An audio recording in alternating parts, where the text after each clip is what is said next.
Hello, it's me, Josh Hunter.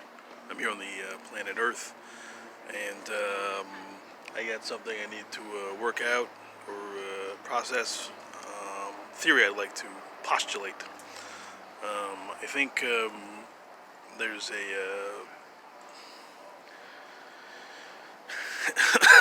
well, like I said, I don't believe that human beings should be trying to leave the Earth. I think it's probably a bad idea, but anyway, our bodies are designed for the Earth. The Earth rotates, obviously, whereas the Moon always faces. It's always the same face. So the same face always faces the Earth. Now, human beings in their quest to conquer outer space must realize that our bodies are designed for a sphere that is constantly rotating, or at least each face faces each part equally. Whereas on the moon, you have one face always the same, always illuminated, and the other side in darkness. Now, you have to realize that if you decide to go into outer space and live on the moon, it is probably very likely that our bodies will change, probably in a way that we are not particularly aware of. And start building bases on the moon, but you haven't taken into consideration that our bodies are designed for this sphere.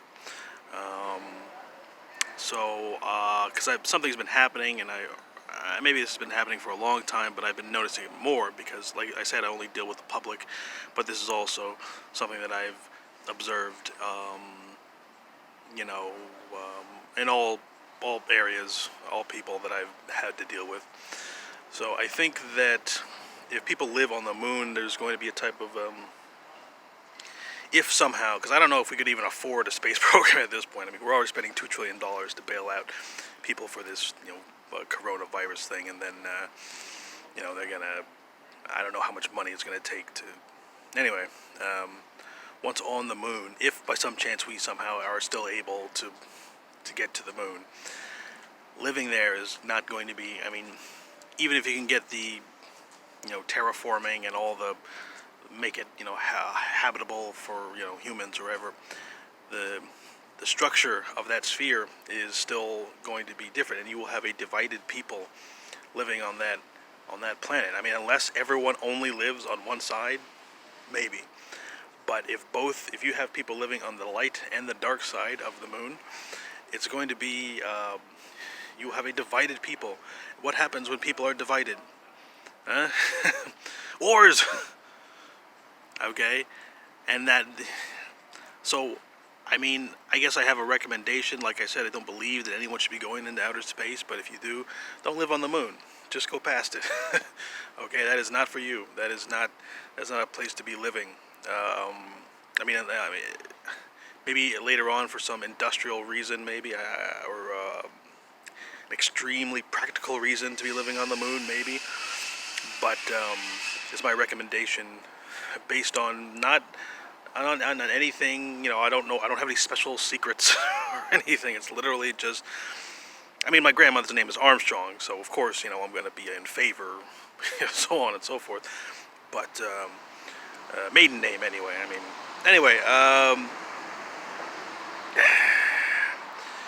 Simply the things that I've been seeing here, there's this kind of flip-flop attitude that I've been seeing. Okay, people are they're for this one in one way, but then they're not for one. And sometimes before a thing happens, it sends a very great. There's probably a better term for it, but I call it like a backwards echo.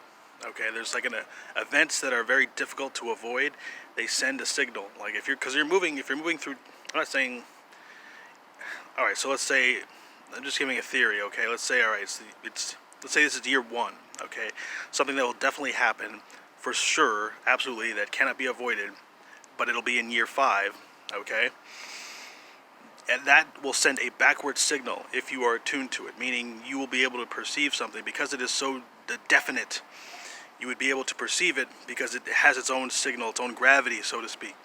So anyway, the thing that I've been noticing is that this attitude, like people are just they keep flip-flopping, and this is also, this to me also seems more like a. I don't want to get into it. I'm just gonna stick with. This is similar to the quantum areas that I'm telling you about, okay? Because if you the reason, all right. So previously I have said, okay, you should also not deal with quantum things as well, like being too concerned or building things that are based upon quantum theories. Anyway, I've not studied this. Okay, I'm not like online getting like specific details. I just know a little bit, and then I extrapolate my theories based on that. But I don't know like a lot. So when you're studying atomic things, I mean, there's like a level, and then once you go down below that level, okay, there's the gravity that affects us human beings is no longer is no longer a it's no longer effective. The gravity that keeps us to the Earth no longer keeps us in the quantum realm. So if by some chance we're able to like shrink ourselves or something, I'm just saying for later on, you literally, it's a different type of outer space. The quantum realm, it's a different type of outer space. And I want to I want to rein in the scientists who think that this is a good idea, because that's what family does. When they know you're going to do something stupid, they say, "Hey, I see you about to do something stupid. You probably shouldn't do that." Okay, so I'm gonna try and catch this now before a lot of people anyway. So on the other end of that is going to the moon. Everything that goes, actually, now that I think about it, maybe you shouldn't even try and go live. Obviously, I'm saying you should not be leaving the Earth, but going past the moon also would be, because if in electronics, I know you have to. I don't know electronics very well, but you have to wire things in a certain way. That the current, first it passes through a resistor and then a transistor and that type of thing. And if you were to imagine human beings as a type of current, first they would go through the moon, okay, and if that were some type of mechanical component, okay, and then everything going past that would be filtered through the moon's lens. If the moon were a lens of some type, everything after that would be affected by that. So meaning that quality of being half in light and half in dark would be constant throughout every other place outside of the Earth, meaning there would always be division outside of the Earth, which creates, if I'm not mistaken, I mean, if you don't know what you're doing, obviously maybe there are people who are flesh and blood professionals who know how to live in that world peacefully, but to the common person who likes to be able to come home and drink a beer, I don't know if there's a lot of drinkers out there. Anyway, so to summarize, one of it's a summary. Anyway, there is an effect that I believe that will occur from living on the moon, which is a technically divided place. Now, if we can somehow get the moon rotating or orbiting, rotating, and it's in another way, I don't know how you would. Even then, that's the third thing that you don't want to. We should not be. Good morning. We should not be dealing with. We should not be trying to manipulate gravity as well. I think that's also a terrible idea. What? Okay, I know what is my authority to say that? Oh, that we should not be we should not be trying to modify gravity. Well, you cannot afford to make a single error when you are trying to modify gravity. Okay, because look, these science fiction novels and TV series and movies, I mean, they're saying, okay, if we can create artificial gravity, what is the logical end result of that? How can you guarantee that someone will not create a gravity device that will unhinge the Earth from its resting place?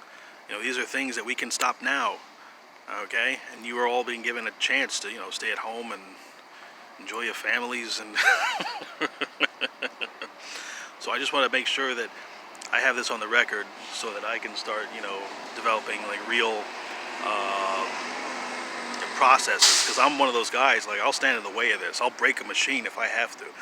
Okay, like you want to know where I sabotage? Okay, when it comes to people going into quantum realms, I'll stop them. When it comes to people like leaving the Earth, going to the moon, I'll stop them. Okay, when it comes to people, trying to modify gravity, I'll stop them. When it comes to people having like super powers and like shooting laser bolts out of their eyes and super strength and all these mutants and all that, I'll stop them.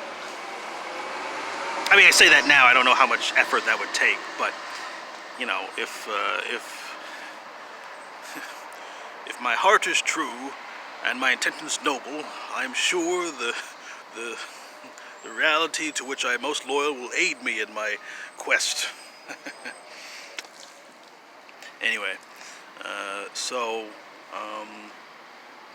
anyway, basically I'm saying that there's a type of mental illness that will occur if people decide to live on the moon, that they have not recognized it yet. It won't,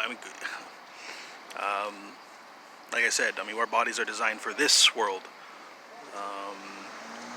And if you were to also, I think, because this is one of the reasons why I have to pull back on my saying that people should not go into outer space, because you need something to anchor you. And I keep on wondering, I often wonder, like, why are men and women designed differently? Why do they design that way? And I think because living on the Earth, it doesn't make sense why you would have men and women. It's just like you should just have just like one. Or I don't know why the designs for the bodies would be so different. But if you wanted to leave the Earth, then it becomes extremely practical. This design, because I couldn't understand why a man, like when it comes to like producing children, like a man like just has to, it's like one nut and like that's it. He is not biologically obligated to take care of a child, whereas a woman, has to furnish the entire process of building the body, has to feed it, has to carry it, has to protect it. Like that seems unbalanced. And also, a woman does not require any type of a man has to orgasm in order for a child to be made. A woman does not have to orgasm in order to produce a child, and I'm wondering what that means. And I don't understand, like, why women. I'm pretty sure, yes, this is all written down in some New England Science Journal. I know, but I think it's important to have a record of my ignorance first, so that I have a very good comparison.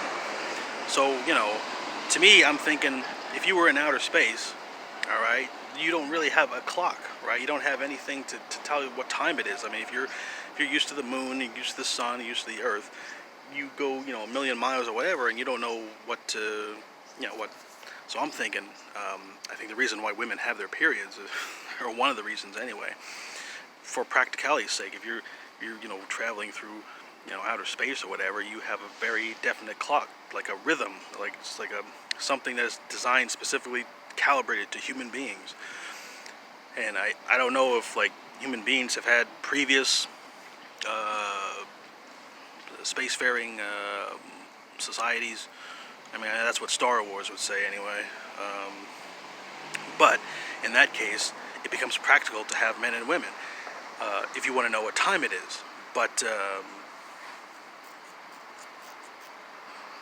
I think anyway, not necessarily to know what time it is, but to have a standardized rhythm to keep you stable. If you don't have like a sun and a moon or whatever, when you have like the woman's body, the rhythm of the period, I forget, the ovulation cycle would be something to stabilize you at that point. So I hope this has been something useful, and if it wasn't,